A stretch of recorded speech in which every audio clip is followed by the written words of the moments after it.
Okay, actually this is take two, but you missed the first one. So I'm going to show you a little bit about the rugs that I'm making because everybody's so stinking interested in these things,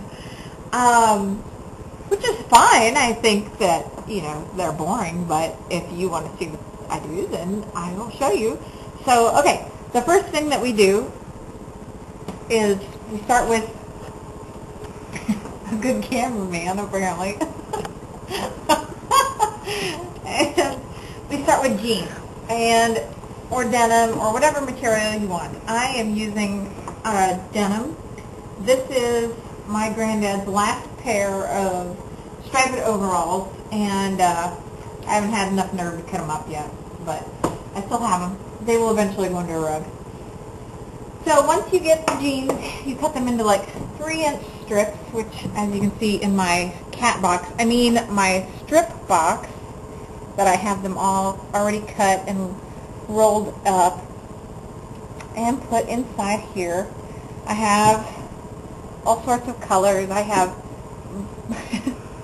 black and blue, and I have some white.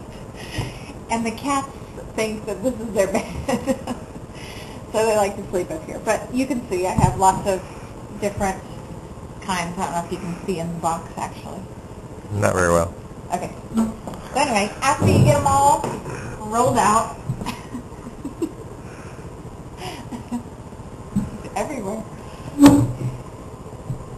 I have to sew the strips together, and so I stitch and stitch.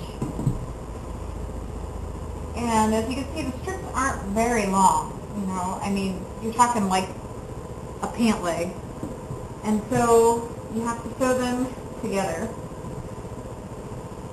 and then make a long stream out of them. So we start right sides together just like you sew anything else. And then you have a long one. And after you get a bunch stitched all together, I fold them into thirds. Well, when I get closer to this. But to fold it into thirds, fold one side over the other, and then I zigzag down the middle. And this part can all be done, obviously, without the wheel, without the wagon wheel. So if any particular person in particular were interested in learning how to do this and having me teach her, she could go ahead and start doing this stuff at home with her sewing machine that's out in her garage after she brings it in. You just cut them into 3-inch strips and stitch them together, and then after your needle is threaded, you just zigzag down the middle for the entire length. Usually by the time I get to this part, it is so long that it stretches from one end of my house to the next. And that's fine because you'll cut it and use it and whatever. So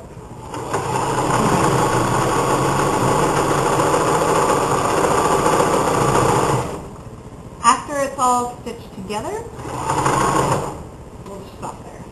After it's all stitched together, we have a nice little ball of fabric like this that I use to do the actual weaving in and out on the wheel, and to make the spokes. So right now, this is the one that I'm using for my spokes. Alright, this is the bigger of my two wheels. I actually got these from my grandma. I think the story with these is that she got them on their farm when they were first married. They were in the tree row, I think. And I don't know if they belong to my great-grandma or not, but I know that my granddad is the one who made the little stand that the wheel holds onto, and he made the braces that you can see go in the wheel and hold it on here. And I don't know who taught her how to do this. I think that I remember her telling me that she learned it at like a church bazaar thing, but I don't really know. So I have to find out for sure. But anyway, she taught me how to do it. Gosh, I don't know. I was in high school probably. I really wasn't too terribly interested in it at the time, but by the time I was in my 20s, I learned how to do it. Anyway, the smaller wheel is about this big, and so the rugs I usually stop at about this point. So they're good size for a bedroom or bathroom, but this one's going to go on my kitchen, so I'm making it a little bit bigger. And you can see I used some of the striped material from my granddad's overalls right in here. So, alright, to do this, after you have your spokes on, you go in and out through each section.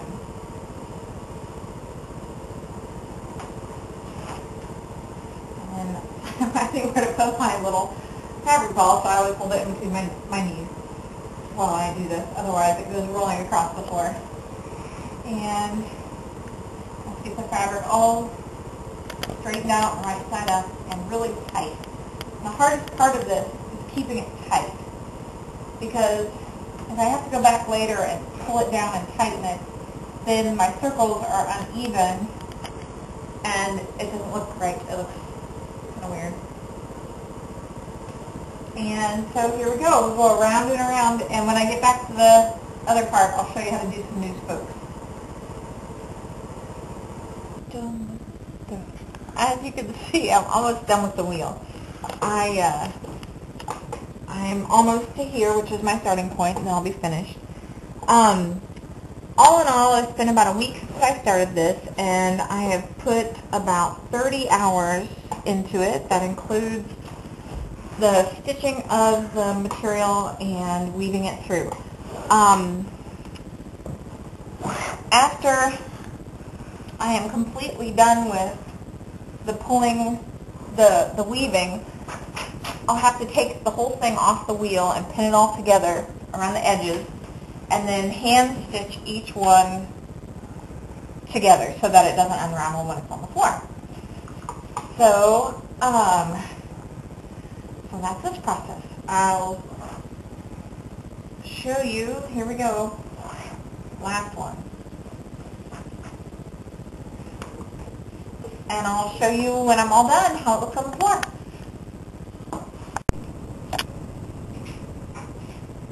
Well, here it is, my rug all the way finished and trimmed and stitched and in the kitchen on the floor. So it took me a total of about 35 hours, 2 sewing machine needles, 20 pairs of jeans, and 7 spools of thread.